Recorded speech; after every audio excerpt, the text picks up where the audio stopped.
జై శ్రీమన్నారాయణ. సుందరకాండలో ఇక వెళ్ళడానికి సిద్ధపడుతూ ఉండేటటువంటి హనుమను మాటిమాటికి చూస్తూ ఈ రకంగా అంటుంది, ఓ హనుమా, ఈ ఒక్కరోజు ఉండిపోవచ్చు కదా, నీకిష్టమైతే ఈరోజు ఇక్కడే ఏదో ఒక కస్మిశ్చిత్ సంవృతే దేశే విశ్రాంతస్వో గమిష్యసి, ఏదో ఒక రహస్య ప్రదేశములో విశ్రాంతి తీసుకొని రేపు వెళ్ళొచ్చు కదా హనుమా. హనుమా, నువ్వు ఒకవేళ ఉంటా అని అంటే కనుక నాకు ఇంకొక రోజు దుఃఖించకుండా ఉండే అవకాశం లభించినట్టు. లేదు, నేను ఇప్పుడే వెళ్ళిపోతా అని నువ్వంటే హనుమా, ప్రాణానామపి సందేహో మమ స్యాత్ నాత్ర సంశయః, నా ప్రాణాలు పోయినా పోవచ్చయ్యా. ఓ హనుమా, ఇప్పటికే ఒక దుఃఖం తర్వాత మరొక దుఃఖాన్ని వరుసగా అనుభవిస్తూనే ఉన్నాను. ఇప్పుడు నువ్వు ఇప్పుడే వెళ్ళిపోతా అంటే ఇక నువ్వు కనిపించటం లేదు అని తెలవగానే మరొక్క దుఃఖము నాకు కలుగుతుంది. ఇప్పటి వరకు వస్తున్నటువంటి దుఃఖాలలో ఇదొక దుఃఖం. పరితపిస్తున్నాను దుఃఖాలతో హనుమా.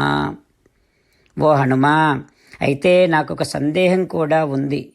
ఏంటంటే ఈ కోతులు, నీ సైన్యమంతా కూడా రాజపుత్రులైనటువంటి రామలక్ష్మణులు, వీరంతా ఈ అపారమైనటువంటి సముద్రాన్ని కథన్ను ఖలు దుష్పారం తరిష్యంతి మహోదధిం, ఈ అపారమైనటువంటి సముద్రాన్ని ఎట్లా దాటుతారయ్యా?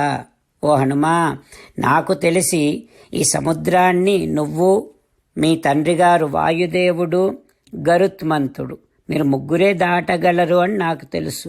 మరి ఈ సైన్యమంతా, ఈ రామలక్ష్మణులంతా ఈ సముద్రాన్ని ఎట్లా దాటుతారు, ఎట్లా ఈ లంకకొస్తారు అంటూ సీతాదేవి హనుమని అడుగుతోంది. సీతమ్మ హనుమని అడుగుతోంది, ఓ హనుమా, వానర వీరులు రామలక్ష్మణులు ఈ సముద్రాన్ని ఎట్లా దాటగలరు హనుమా? నువ్వేమైనా ఉపాయాన్ని ఆలోచిస్తూ ఉన్నావా? ఎందుకంటే తదస్మిన్ కార్యనిర్యోగే వీరైవం దురతిక్రమే, నువ్వు కార్యాన్ని సాధించటము కోసం ఉత్తమమైన ఉపాయములను ఆలోచించే వారిలో శ్రేష్ఠుడవి నువ్వు. అందుకనే అడుగుతూ ఉన్నాను హనుమా, ఏమైనా ఉపాయాన్ని ఆలోచించావా? ఓ హనుమా, నాకు తెలుసు, ఈ రాక్షసులందరినీ వధించి నన్ను కాపాడటం కోసం నువ్వొక్కడివి చాలు అని నాకు తెలుసు. అయితే అది నీకు మాత్రమే కీర్తిని ఇస్తుంది, కానీ నాకు కీర్తిని ఇవ్వదు. అదే రాముడే కనుక వచ్చి రావణం జిత్య సంయుగే, రావణాసురుడిని ఓడించి నన్ను తీసుకొని వెడితే అది నాకు కీర్తికరంగా ఉంటుంది. అందులో అట్లా చేయటం అనేటటువంటిది రామునికే తగిన పని. అయితే రాముడు ఇక్కడికి వచ్చి తన పరాక్రమాన్ని చూపించి రావణ సంహారము చేసేటట్టుగా మాత్రం నువ్వు చెయ్యాలి అని సీతమ్మ అనగానే హనుమ సీతమ్మ మాటలన్నీ విని, సీతాదేవి పలికినటువంటి యుక్తియుక్తమైనటువంటి మాటలన్నీ విని హనుమ ఈ రకంగా అంటూ ఉన్నాడు. రామచంద్రులను మనసారా ధ్యానము చేస్తూ పరమదయాలువు పరమశివుడు చెప్పిన పరమపావన రామనామాన్ని చెబుతూ మనము రామనామ గానము చేస్తూ ఉంటే అదిగో సీతారామచంద్రులు, పార్వతీ పరమేశ్వరులు, ఆంజనేయస్వామి, సకల దేవతలు, పితృదేవతలు, మహర్షులు, ఆచార్యులు, భాగవతోత్తములు అందరూ మనని చూసి ఆనందముతో అనుగ్రహిస్తున్నటువంటి దృశ్యాన్ని భావన చేస్తూ నోరారా రామనామగానము చేద్దాం.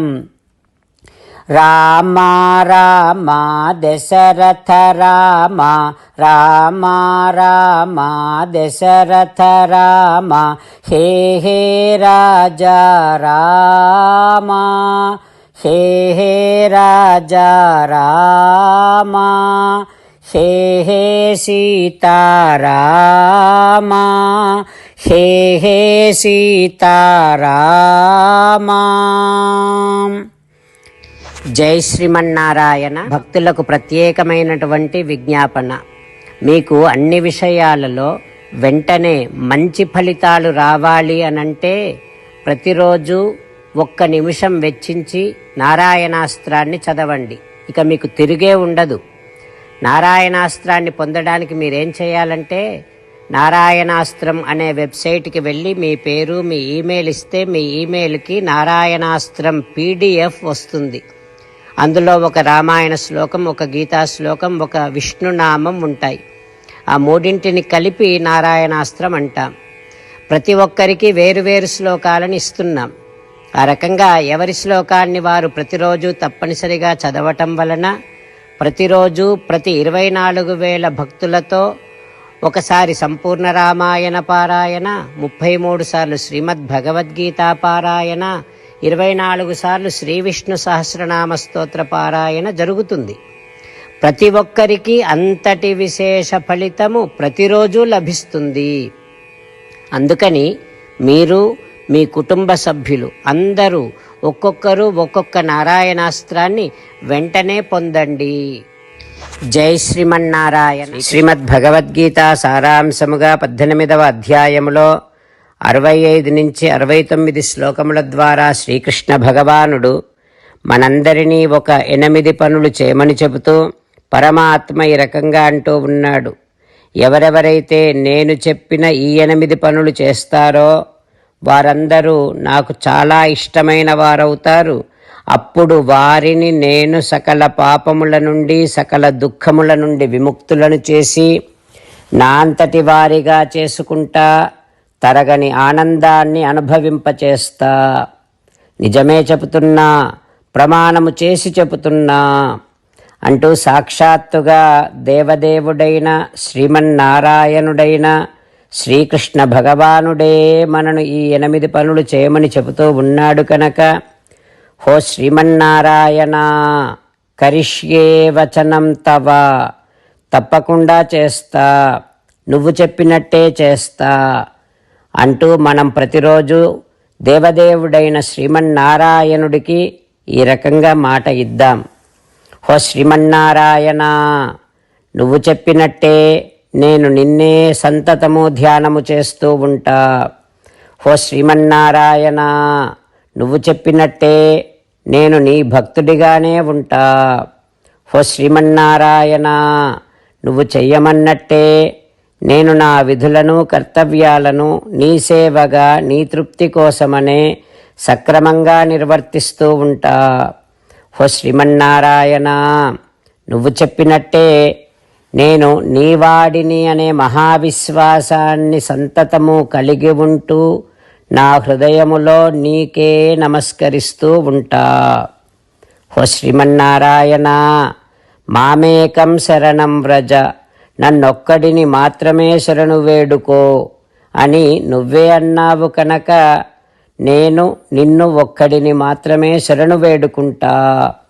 హో శ్రీమన్నారాయణ, మా శుచః, ఇక దుఃఖించకు అని నువ్వే నాకు భరోసా ఇస్తూ ఉన్నావు కనుక నేను ఇక దుఃఖించను.